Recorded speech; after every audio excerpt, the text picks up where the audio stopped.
Hello and welcome to Attacking Third. We're live on YouTube. Hello to all of you joining us in the chat. Thank you for all your patience. We appreciate you hanging out with us, getting ready to chat about all things SheBelieves Cup recap. Match day 1 is in the book, so make sure to subscribe to us, like this video, and drop us your thoughts on all things United States Women's National Team versus Canada in the chat.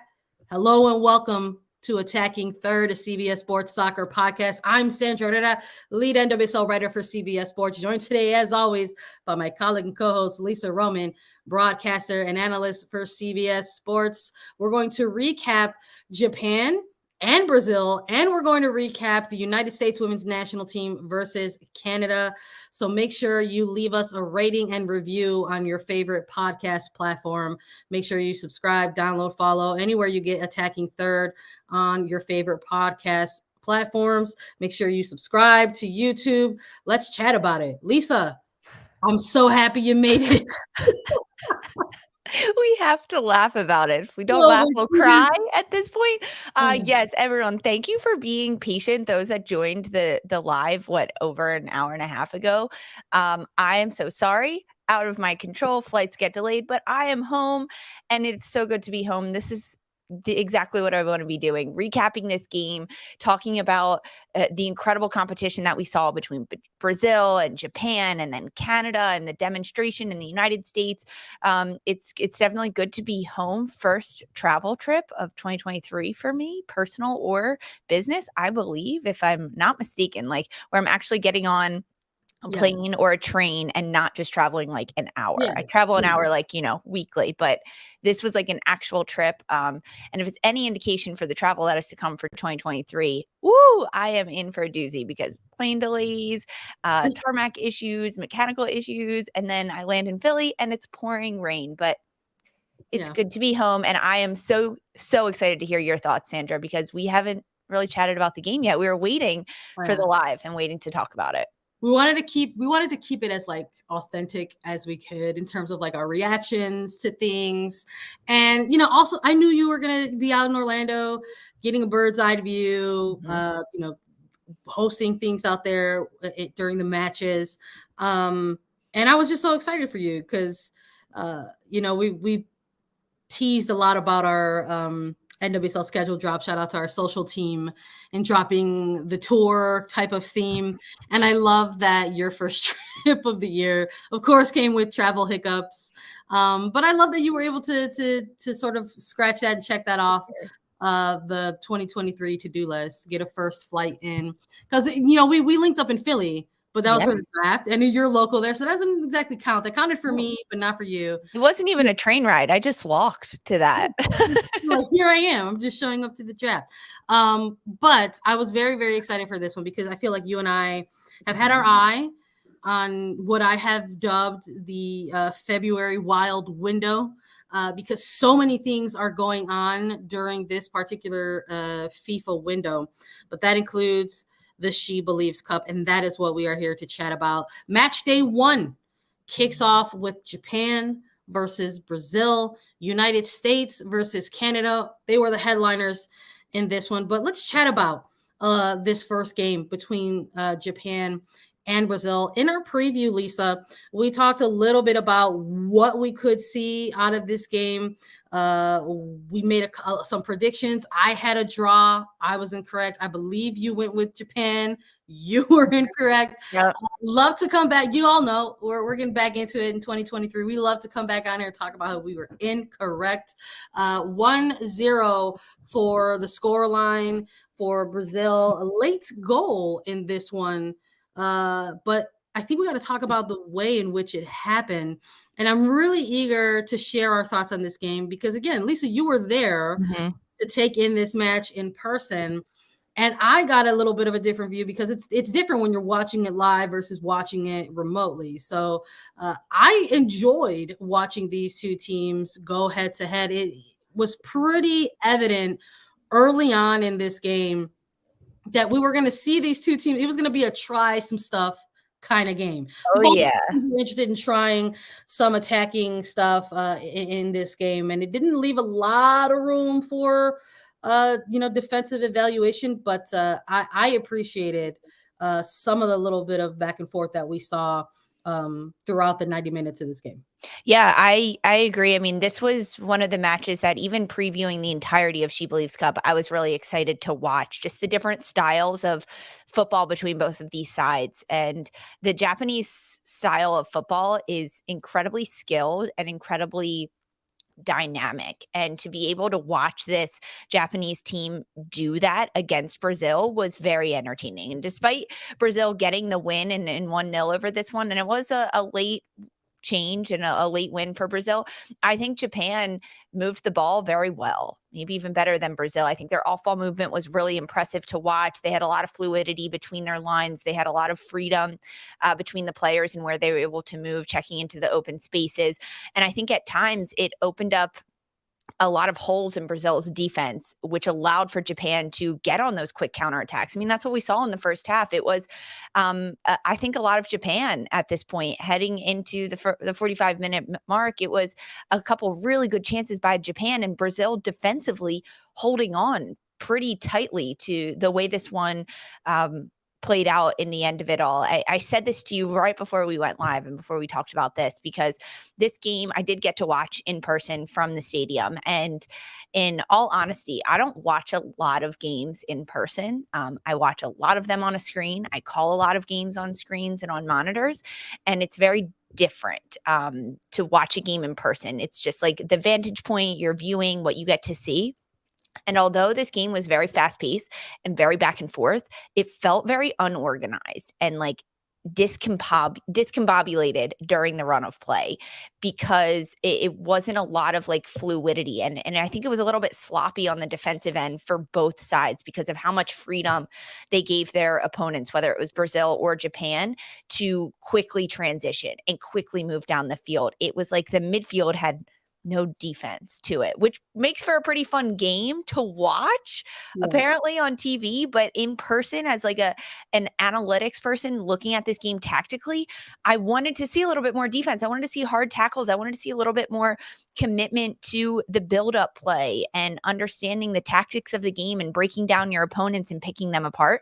And I just didn't see that throughout this game, especially the first 45. It was just very open back and forth.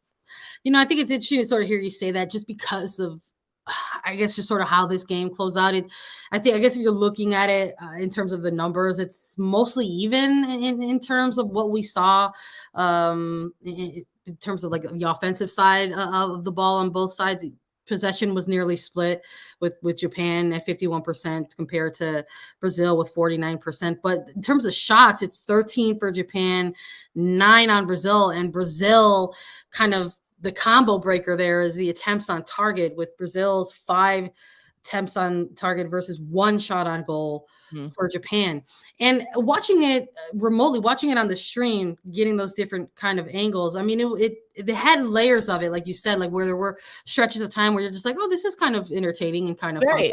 But on the other side of that, maybe it's, us, we're always desperate for looking at defensive evaluations, that we weren't necessarily seeing that right away in a game like this, which I think maybe it was pretty telling early on in that second or that first half, where we kind of saw Japan in a little bit of like a fluctuating 3-back going up against a Brazil side that was kind of trying to run and gun some things. So the angles, I think for me, that I was also really interested in looking at is, we've got NWSL season right around the corner. We've been doing a lot of off-season content, a lot of preseason content around that. So I was very interested in getting some of those early preseason looks at some of the Brazilian players who are to NWSL clubs. And I think we got to see more defensive kind of responsibilities in that second half. I'm in agreement with you there.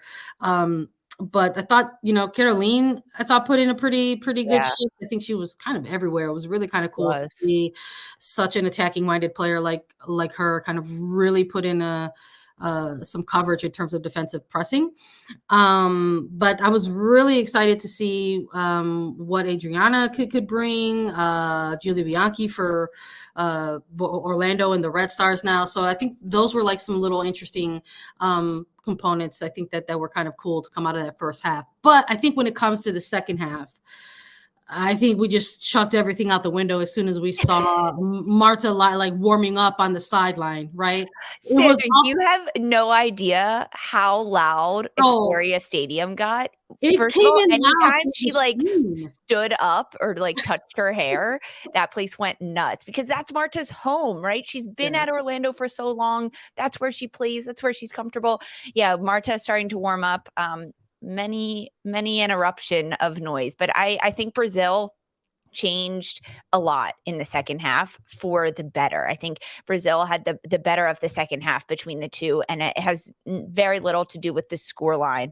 I think that I mean, at the start of the second half, Brazil, they moved Dabinha from an out wider spot centrally, and they put her more in the middle of the pitch, which allowed her to receive the ball a lot more and have a lot more possession on top of it, which in turn allowed for Brazil to keep the ball much more and keep it higher up the pitch, not just have this really fast-paced running gun offensive strike that they tried to have in the first half any chance they could, because Dabinha just allows for much more of that fluidity for the team. So I really like that tactical switch of putting Dabinha centrally, which we don't always see her like that centrally higher, that high Yeah. up the pitch. I really liked it. Hey, Matt Potter at KC, take notes? I don't know, Watching the games, maybe? you watching Matt Potter? I liked it. It was really good to see, and then, of course, as you just said, Marta being substituted into this match, and 4 minutes later, Brazil's on the board. Marta touches it, like, 10 times, and there's already a Not goal. even. I know. It took 4 4 minutes minutes. from her subbing into the game. I think she had 3 total touches. It took her Mhm. 3 touches in this game to make an impact, Yeah, delivering this assist as Dabinia slotted it away. And it just sort of felt, I think at this point, you're talking about an opening goal coming after like 70 plus minutes of play. mhm, And if you're talking about a goal coming that late in the game, it might feel like, okay, well, that's the one.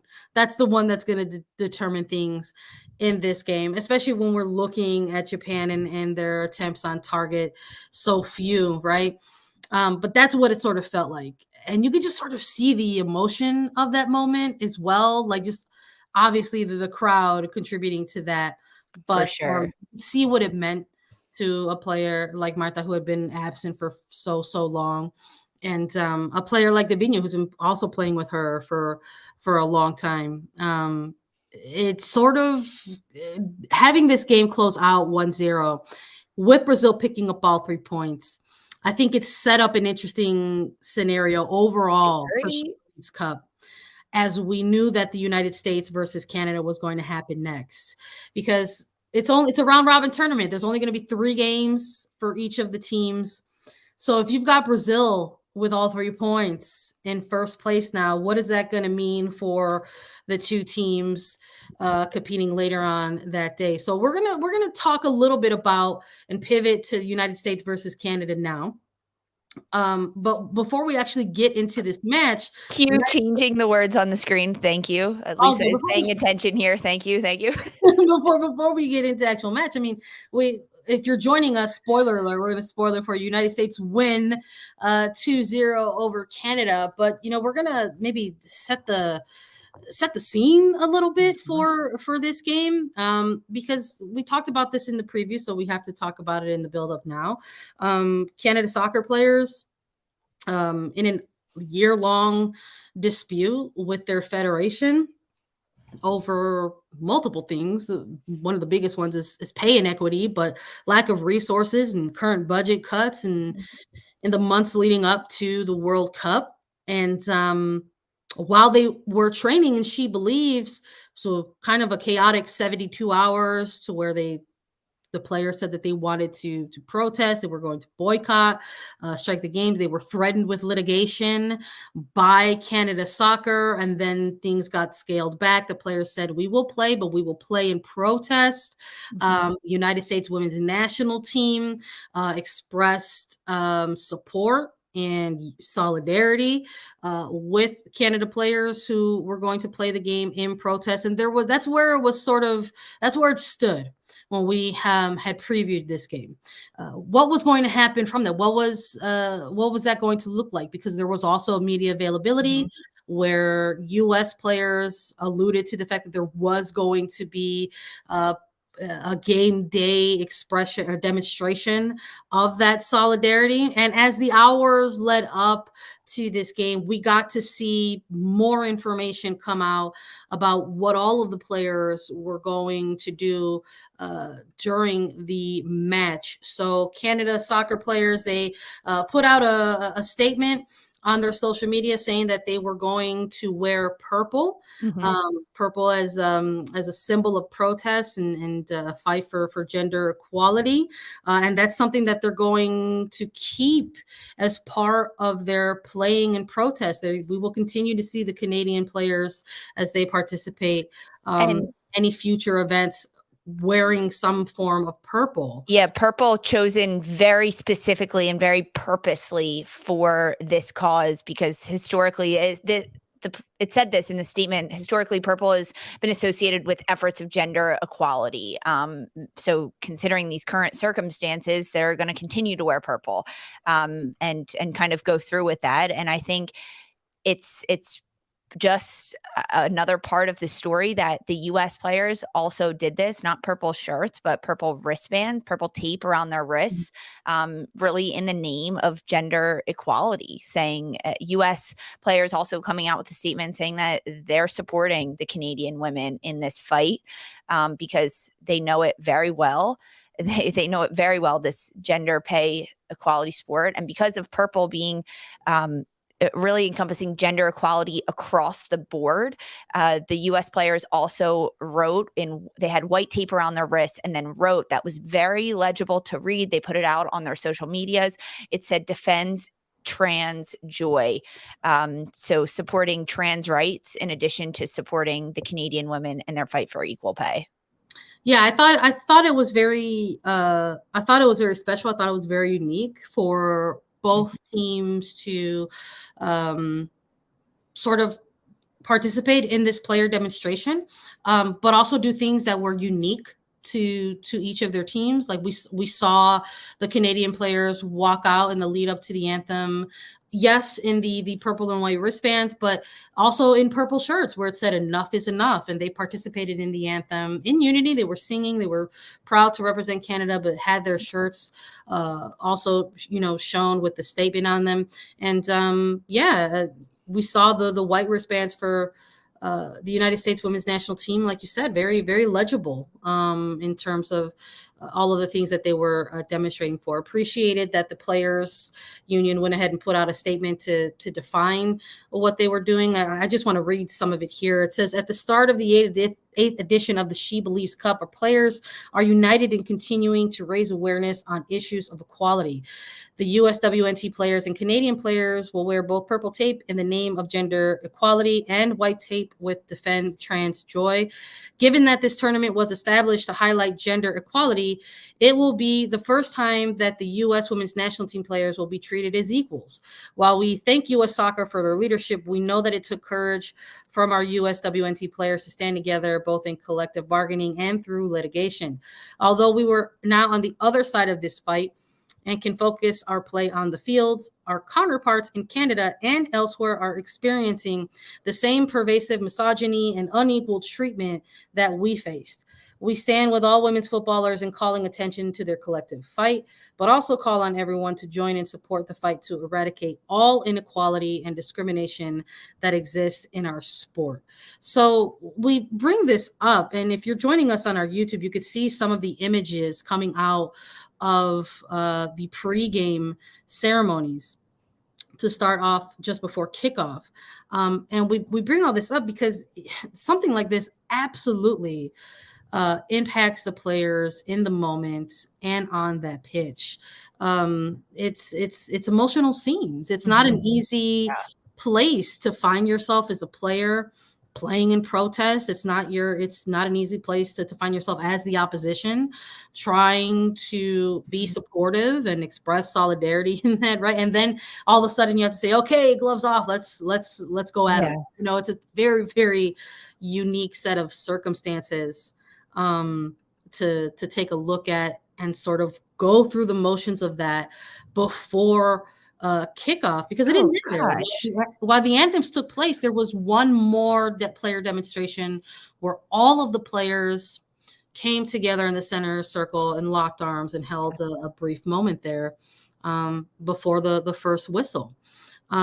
So listen, we've seen in the last 18 months, in the last 2 years, Sandra, we have seen so many powerful demonstrations, peaceful, powerful statements from these players, whether it's in the NWSL or across women's international football or across even the men's team eventually, right? Like saying up and saying that they're going to support this as well. But these women, it's inspiring, right, to see this and to have those players, both teams off the bench, Canada and the United States linking arms at the center circle in a moment of silence to kind of bear witness to that in the stadium, to bear witness to what the fans around were saying and doing. And there's a lot of young girls, a lot of young soccer players that go to these games and look up to these idols of Alex Morgan and Rose Lavelle, and they idolize them and put them on a bit of a pedestal, and to then have them go hand in hand with their opponents that they're about to play against and have to look to their mom and say, their dad or their parent, and say, what's happening? What's going on? And their parents have to explain to them, these women are fighting for equal pay and equal treatment at the men's team. It was powerful, incredibly powerful. And you talked about it, the emotional weight that this holds for these players, the mental weight that this holds for these players in this moment when they also then have to 60 seconds later go out and perform their job duties and play to their best of their abilities and play for a trophy and play for status and to play in front of fans and make them happy, right? This is the game of football that makes these players so happy. That's why they do it. And that's why the stadiums get filled up. And that's why you and I talk about it, because it makes us happy. The game is happy and it's fun, and it should be. But you have to balance those moments of experience and fight it with the balance of playing and having fun and doing what you love. And it has been inspiring to watch these women do that over the last 2 years. I was so eager to hear your thoughts on it, because I know you were there, and there's something about being there when you witness a moment like that. And you could see in the build up to the game how little time it takes for fans to get informed and be aware of what's happening, in terms of players and their demonstrations. And you could see like a lot of signage and support, like within fans and for fans. And I thought that was very, very cool. Of all ages, from young players and young fans to much older women that have fought their own battles of gender equality. So many signs that said, pay the Canadian women, equal women's rights, all of the things, trans rights, all of these gender equality posters and signs. And I think the message was very clear from both teams, from the fans, from everything. It was very powerful. It does. It's important to highlight, because we knew that there was going to be a 90-minute game of soccer that was played, and what was that going to look like as these two rosters went through player protests or participated in player demonstrations.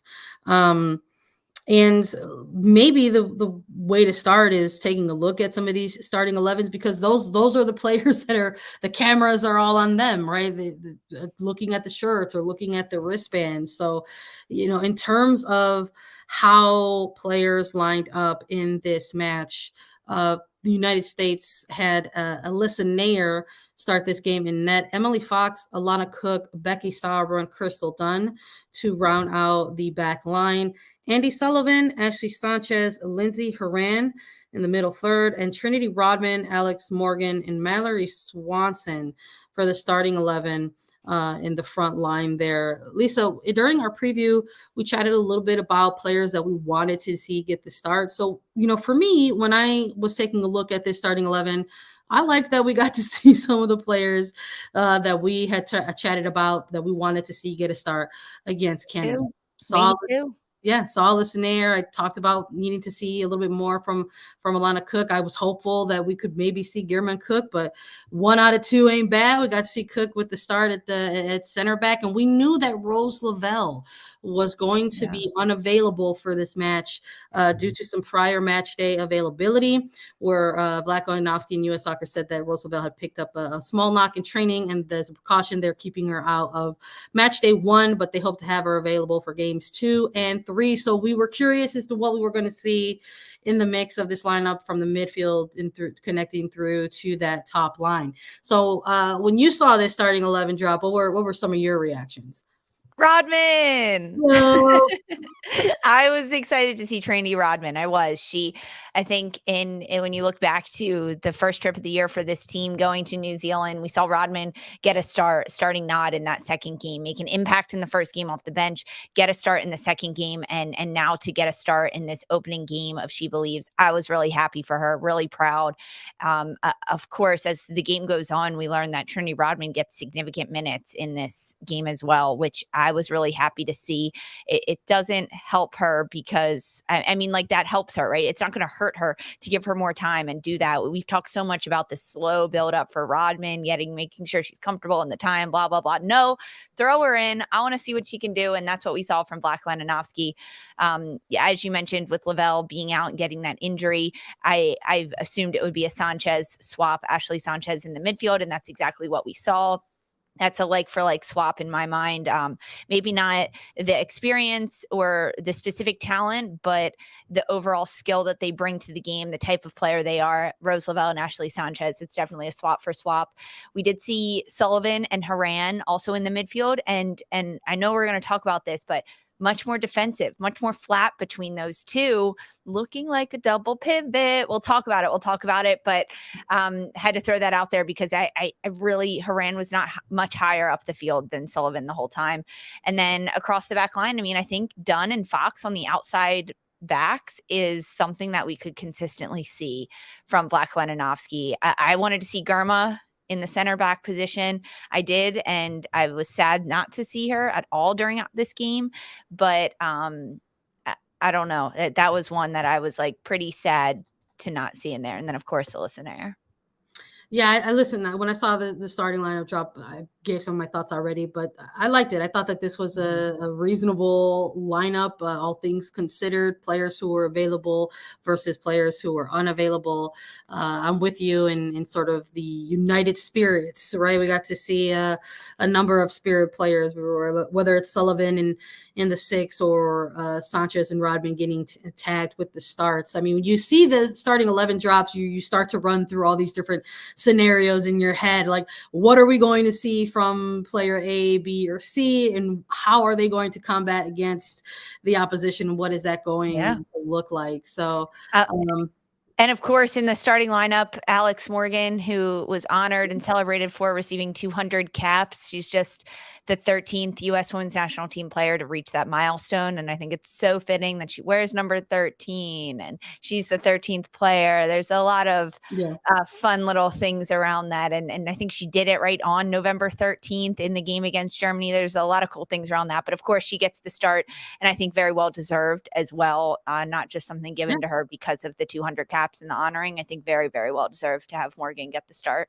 Did you see the boots while you were watching it live? So cool 200 cap boots. Who was rocking the captain's armband in this one.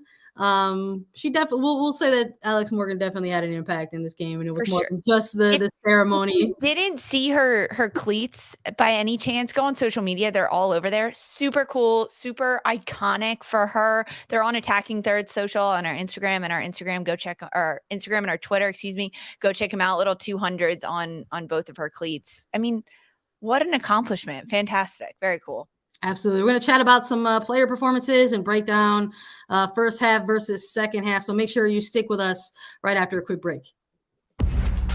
we're really breaking through and we're opening doors for the next generation. If you see someone who looks like you doing things out of the ordinary, it would encourage you that you can do the same thing or better.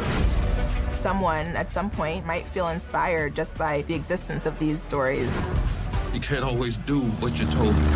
Now we get to be in places of authority. Now I get to be a captain. Let's fly.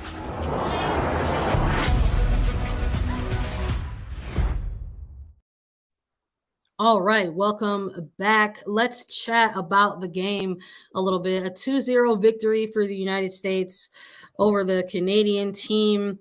Look, first whistle, they got off to a quick start and they never looked back. I mean, that's kind of the energy that was around this entire 90 minutes.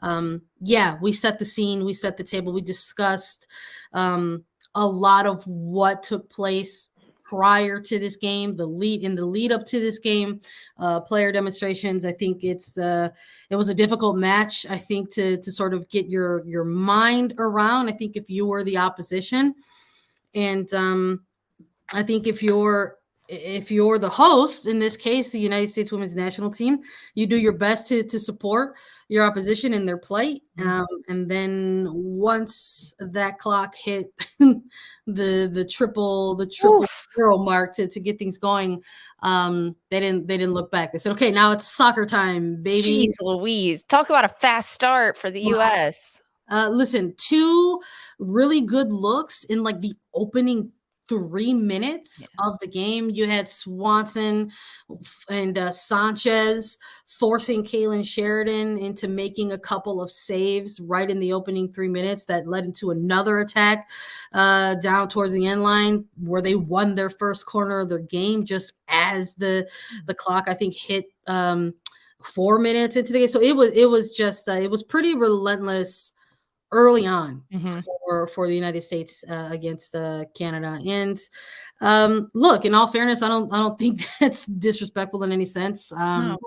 I think you have 2 teams there that are trying to play a soccer game, that are trying to compete. I mean, the Canadians said coming out of their player availability that they are motivated, that they want to go out in SheBelieves Cup and compete and try to lift that cup. And we saw the United States kind of honor that and do similar. Totally. Go after all 3 points. I think we saw the game plan for the United States, as you said, as soon as we saw triple zeros, as soon as the first whistle blew, the game plan for the U.S. was score early, score often, put pressure on. As soon as the high press from the United States was one of the most organized that we have seen in a while, in a long time, and against a Canadian side that knows how to build out of the back, knows how to break a press. And I think that's what made the counter press for the U.S. so impressive. Because I think the way that the United States started this game sets the tone for the year and for what this team is looking to accomplish. And despite all of the pregame moment of silence and everything that this game stood for Canada, I think the United States really came out. And I mean, I was impressed with how they started. And again, I think it's no knock on Canada. I actually think I want to give Canada a hug a little bit, because how mentally exhausted must have those players have been. Not only were they traveling all week from all of North America, Europe, getting to Orlando. Then they have to train with their national team, and those trainings aren't easy, and prepare for a SheBelieves Cup. Oh, and by the way, they're also in meetings constantly and all day, just with their team, with their Players Association, with their federation, Canada Soccer. That is mentally exhausting for those players. Yeah. And to try to make a stand and to be so public about it. I mean, I just want to give them a hug right at this point, as lame as that sounds, but I think they looked tired too. They looked exhausted, and I don't blame them. No, that's not lame at all. That's just like being a human being and being kind and like a good person. I'm with you. You always want to send best wishes to the players who are struggling through some various levels of adversity. But I mean, my goodness, 7 minutes. It took 7 minutes for the United States women's national team to put a real stamp on this game. Mallory Swanson from the jump, kind of. Mm-hmm. Reminding everyone that she is hitting a ridiculous form right now. I think if you're looking for the heat check, it belongs to Mallory Swanson right now in 2023, getting things started with those early chances against Sheridan, and then getting the breakthrough with a lovely little link up with Rodman to Morgan into the box, and then Morgan with the half turn to be able to sort of lay this off to Swanson, who just nails it. And it is very, very quickly 1-0 to the United States. And it just, again, just didn't look like they were going to slow down in any capacity. And they didn't. Yeah. I love the way that they started this game. And honestly, I think it's very important to note that all three of the forwards, Rodman and Morgan, and of course Swanson, who scored the opening goal, were very involved in that play, and not just involved in like a small sense of the word, but opening up spaces, moving off the ball, getting touches on it, creating opportunities. I think that fluidity was really, really pretty to see.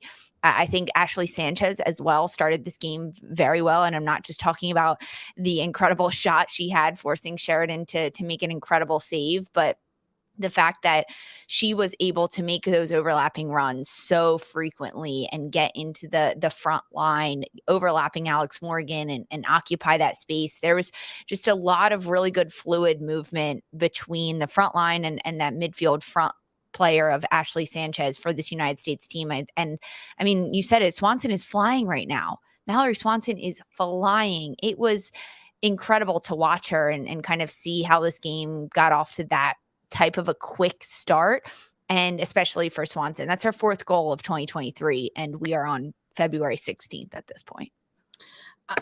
In between their first goal and their second goal, there's a pretty big chunk of time, I think, in this first half, considering all of the constant pressure that we were seeing from the United States.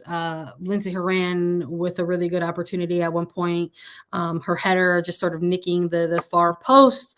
She's done that a few times, I think, in some recent games. So that in itself is kind of interesting. But the second goal for this team, Swanson providing once again, comes in the 34th minute. So it almost sort of feels like in these waves of attack by the United States, as if any moment now, this game is going to absolutely get away from Canada, but it doesn't.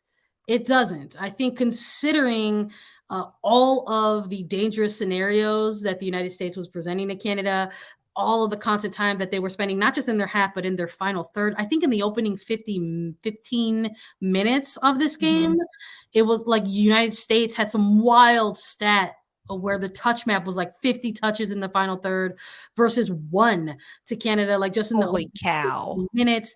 So it's you could just definitely feel it. It matched both the eye test and the stat test in terms of the feeling of the first 45. But this second goal, Lisa, can you talk to me about maybe some of the enthusiasm and the buildup sort of in the arena at this point on this second goal? I mean, I think Alex Morgan should get 99% of the credit for this second goal for the United States. I mean, this is the counter press that I was talking about, and it starts with the players in the front line. And we know Rodman can run for days. And I think that having her and Swanson on the outsides to apply so much of that pressure really worked well. And honestly, I also think having Herrera be a little bit deeper and filling in those gaps next to Andy Sullivan allowed for the freedom for our wingers, which would be Rodman and Swanson at this point, to chase, to run down the ball. And that's what we see as before the second goal happens. And it's Alex Morgan who pressures Vanessa Gilles, backline of Canada. And that's what forces the errant pass. And because of that, I mean, that was 2 errant passes from Canada, right? That's where the United States did so well in their counter press and doing it so smart. And it was driven by Andy Sullivan and Lindsay Herrera being the double 6, dropping back flat. So it looked like a 4-2-3-1 defensive shape for the United States when they didn't have the ball. And that's what worked because Alex Morgan puts that top pressure on, which allows the speed and the ability to read errant passes from Rodman and Swanson to step in and intercept it. And before you know it, Swanson's got 2 and the United States are on the board. And again, you think the U.S. is going to run away with this. watching watching Swanson just poach and just seeing how quickly she gets to this ball before Sheridan can even think about making the turn to go after it was quite impressive. But I want to touch on what we're chatting a little bit about Lindsey Horan and her playing this as well. So I'm hearing a lot about the dual sixes, and I'm sorry, but for me, I thought it looked more just kind of like box to box eight. But for you, Okay. watching it live, did it feel more just sort of like a dual six kind of energy? So that's very, very interesting. No, it didn't. It wasn't. They were not next to each other the whole game. They weren't double sixes that were on a rope. Lindsey Horan definitely had more freedom to push up higher and play the role that we have traditionally seen Lindsey Horan play in. However, as soon as the United States lost the ball, they were parallel to each other. They were in communication about where the defensive space was, one pressuring, one holding the space in behind. And I think that's what made it so, so effective, because we saw Ashley Sanchez running wild and it worked, right? That's what we would want from Rose Lavelle in that situation. Running wherever she wants, making those overlapping runs, occupying the space, filling in the gaps, pressing wide if she needs. And because of that, it forced Lindsey Horan to be more aware of where Sanchez was at all times and still understanding, hey, as soon as we lose the ball, I've got to be right in line with Andy Sullivan and really drop into that defensive positioning. I'm with, listen, whatever they want to label it, it looked great. I'll just keep it real. It did. I loved this game out of Andy Sullivan. I think once we have the first half conclude, right? Yeah. Canada sort of brings it on a little bit. They get a couple of good chances. They win a corner kick. They remind the United States, like, look, you're up 2 goals, but we're not going anywhere. Totally. Outstanding saves by Alyssa Nair. Halftime comes for me. Very quick halftime MVPs with Swanson, Andy Sullivan, and Alyssa Nair. I'm giving Emily Fox a shout too. I think Emily Fox did very well on the right side. She was in the attack. Clearly Emily Fox can play on the left or the right, and she played right throughout college most of her time at UNC. So of course we knew she could do that, but she has just the amount of confidence and the speed and the physicality to get up and down the pitch fast as can be, quick as can be, and as smart as can be. I liked watching her. I love the energy. There's a moment where Nair's positioning ensures that, again, there's no goal here. And you see the United States quickly want to try to get back on the counter. And there's a moment here where Sullivan is on the ball and there is enough space to perhaps make a move, but she kind of plays into some contact and an opposing press from Canada, and she's pissed. I love the energy. There's this moment here where she just roars out into the universe, because she's like, oh, that was my ball to carry and take. Yep. And I just loved the energy, and whether it was this sort of freedom that they were giving Horan in light of having Sullivan in play and starting the two of them, how that contributed, or the fact that it was the type of game or the type of opposition that it was, a big CONCACAF rival in Canada. I thought it was great energy out of Andy Sullivan. It just sort of was a type of game where it was like, please leave zero room for doubts that Andy Sullivan is 6. This was one of the best games we've seen the United States play in a very long time. And mind you, this was like without Sophia Smith in the front line as well, without Rose Lavelle in the midfield. I was very impressed with this team and what they put out there. I agree. I think Andy Sullivan said, hey, what's all this talk about Taylor Korniak playing this role? Heck no, it's mine. And it's about time, Sullivan. Like, that's what we want to see. Own that position. I think her having Horan, knowing that she's going to have a little bit more support defensively from her midfield partner, maybe allowed Andy Sullivan to play with a little bit more freedom and flexibility in the attack when she did have the ball, to take a couple more risks and to be frustrated with herself when she doesn't carry the ball forward. And those moments like that, sometimes it comes down to between the ears and what these players mentally are going through, the pressure that they put on themselves, the job they know that they have to do. And maybe that's what it came down to for a player like Sullivan. No, absolutely. I'm in agreement with you. I think the second half, I wouldn't say that it leveled out a bit, but there were definitely some moments of more broken up play for the United States. Canada playing their way into things just a little bit, at the very least enough to sustain, I guess, what could be considered one of those traditional kind of narrow, respectable score lines between the two. But we didn't really see as active or as aggressive of a press from the United States, maybe in that second half.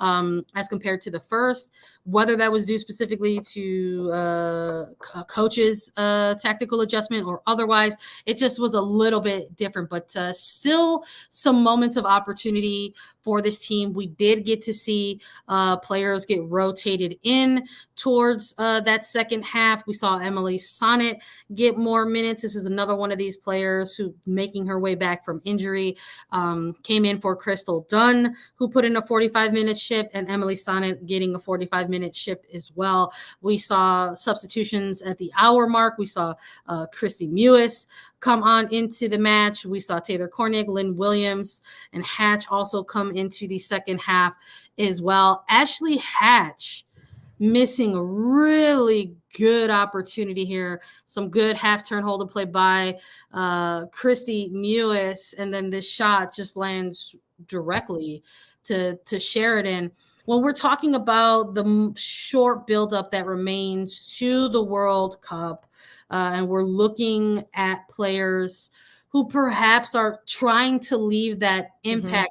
There were a number of these players who came on as substitutions who are perhaps trying to make sure that they leave that impact on their coaching staff. What did you think of the very limited minutes for like a Korniak, who only really came in with like 2 minutes and stoppage time remaining? Yeah, not much.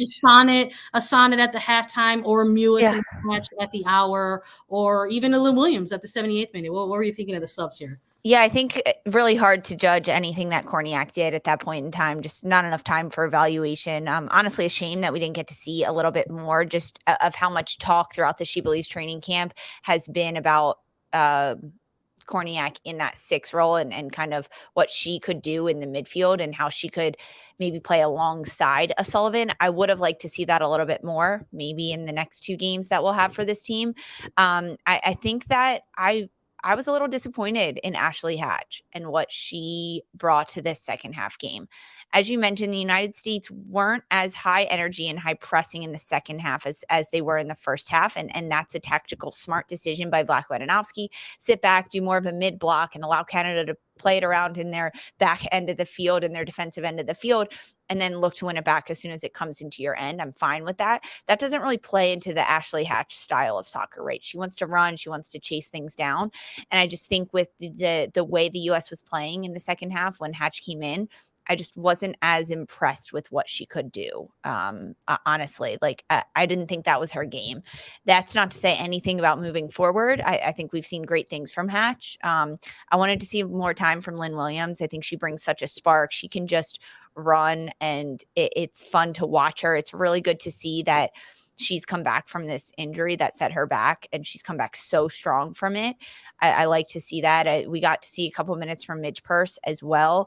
I think that's another player that could slot in there. And of course, Christy Mewis. I mean, this is a player that I feel like we don't get to see enough at the U.S. international level, but it's almost like the old faithful. Like, you can throw in Christy and she'll play that role and she'll keep the ball for you. She's not going to change the world in that role, but it's good to have her. So I'm glad she got minutes in this game because we just haven't seen her enough. So if he's going to continue to give her 15 minutes every game, I'm okay with that at this point, because I think that ahead of her is Sanchez, ahead of her is Rose Lavelle 100%, and ahead of her is Herrera, and then Sullivan in the midfield. And it kind of looks like Taylor Korniak might also be one of those players that defensively would step in a little bit more, honestly.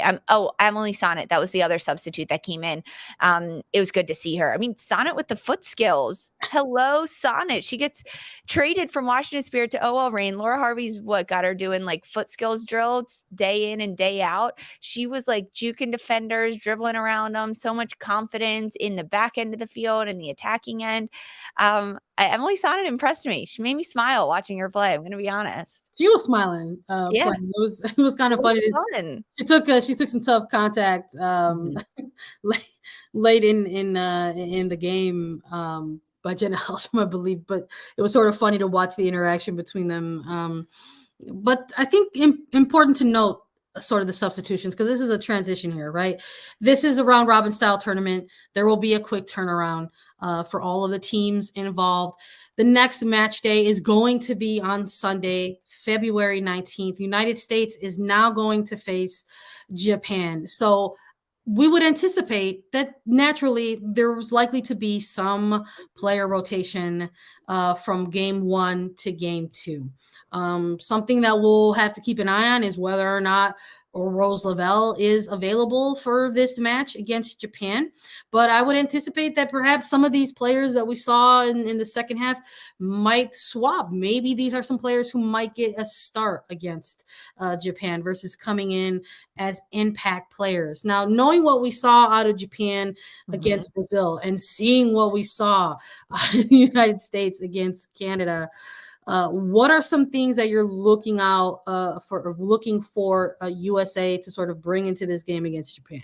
For the United States, I want to see them start the exact same way they started against Canada. Fast, put pressure on them, get shots on goal in the opening 5 minutes if you can. Put Japan under pressure defensively. Do that. Do the quick counter press. Make that attack really work to get the ball back. Be the first ones. Don't put your back line under pressure at all. That's what I want to see from the United States to start this game. In terms of personnel, I think that we could see a very similar back line. I want to see Germa back in there, but I think we'll still see Dunn and Fox on the outsides. Really? No Huerta for you? I don't think she'll get the start. All right. Interesting. I don't. Yeah. This is game 2 of 3, right? And you're going up against a Japanese side that just lost against Brazil. So Japan has a little bit of a chip on their shoulder. They need to come out and get points in this game against you. You're in Nashville. I think that we could see something a little different from Japan. I mean, if I'm Japan, I'm looking back at that game against Brazil, and I'm looking at that first half and saying, hey, where could we have capitalized on these moments where we had good chances, we had good shots, we put Brazil under pressure, we forced them to defend around us, and then how do we do that against the United States for a full 90 minutes? Because in the second half, Japan, they couldn't keep up with Brazil's tactical changes. And I think with the United States, I think we could see a little bit of rotation in the front line. With who comes in. I want to see Lynn Williams get a start. Yeah. I do. It's really interesting. And I'm with you on that 100%. I'm also interested in the minutes management off of her injury in this particular window, because we saw against New Zealand, Lynn Williams was getting like 15 to 30 minute windows against New Zealand, and coming into this game against Canada at the 78th minute, so about 12 in stoppage time, right? So I'm curious if discussions around her return to play protocols include what expanded minutes may look like during a SheBelieves Cup. I feel like a Japanese team in this window could be a prime time Lynn Williams kind of game, but we'll see. I would love to see it too, especially considering we saw Rodman get a start and extended minutes. Yeah. I don't think we'll see that again. And it has nothing to do with how Rodman performed. I think she had a really good first half. I think second half was a little bit quieter for Rodman. But I still think that she proved herself. And I think that we could see Lynn Williams and Midge Purse get starts in the front line. It's just player rotation and minutes management at this point. I mean, I also want to see something different in between the goalposts. Listener got that. I do too. She got that start against Canada. That's your biggest CONCACAF rival. So that wasn't too, I think, surprising or shocking for either of us. But I think against Japan, with the quick turnaround, you have to give another one of your goalkeepers game. There's 3 goalkeepers in this SheBelieves Cup. There are 3 games. I don't know if all 3 of them are going to get full 90-minute matches, but I would like to see something different against Japan. Yes, we've seen Casey Murphy. I need a game for Adriana France. I could see it on your lips. You want to ask who it is. I need a game for Adriana France in SheBelieves, and I want it to be against Japan. I agree. I want France. To get a full 90 game. I do. And I also agree with you. I don't think with 3 goalkeepers, 3 games, I don't think we'll see all 3 of them get full games. I just don't. I don't. And I also want to see Germa in that back line. Yeah. Give me a Germa Cook. I'll take a Germa Cook. I would We prefer wanna see Germa. it. I would prefer Germa Sauerbrunn, but I think we'll get a Germa Cook. You don't need, there's 5 months to the World Cup. You don't have to evaluate Becky Sauerbrunn. We got to see. I know. We gotta see it, and we want to see it. So hopefully we get to see it. How about do we want to do a prediction? Score prediction? Or do we want to put a prediction? Yes. We're already previewing it a little bit. So let's give a prediction. All right. So we've got United States on top of the standings here in SheBelieves Cup, 3 points, also leading in goal differential over Brazil. Japan, in a similar situation with Canada, are desperate for points at this moment. They need to get a result. They really need to get a win. So they might present some new and interesting things that maybe we didn't see during match day 1. What do you think the scoreline is going to be in this one? Who you got and why? So I love that we throw this question out here. I love everyone that joins us live. We've got score prediction, Sleepy Repeat 3, Beach Dogs 2-0. We've got a 5-0. We've got 2-1, 2-1. Okay. We've got a couple 2-1s in here. All right. I'm gonna go another 2-0.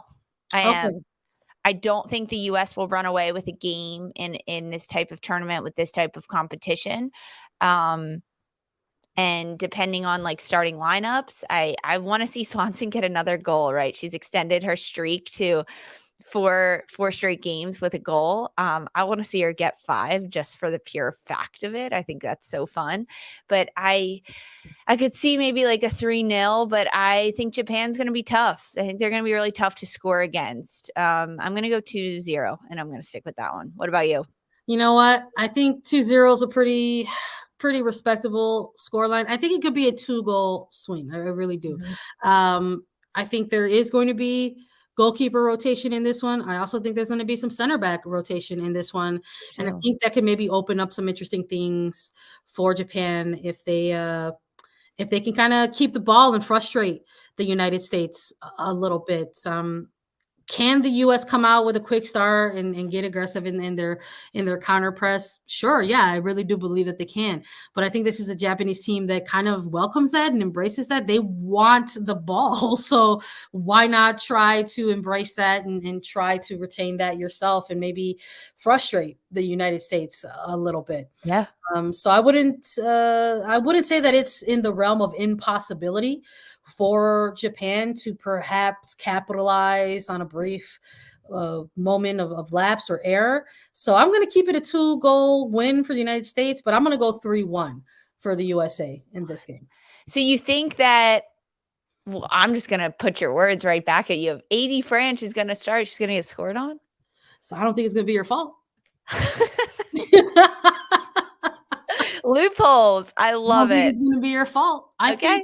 think if we're going to see player rotation, that includes, yeah, sure, that center back duo. I think that also includes that midfield. You have to absolutely take a look at what Lindsey Horan is giving you and be cautious. If you're being cautious with Roosevelt, you got to be cautious with Lindsey Horan too. My goodness, I feel like we've been watching this player navigate a knee knock. I know, every day.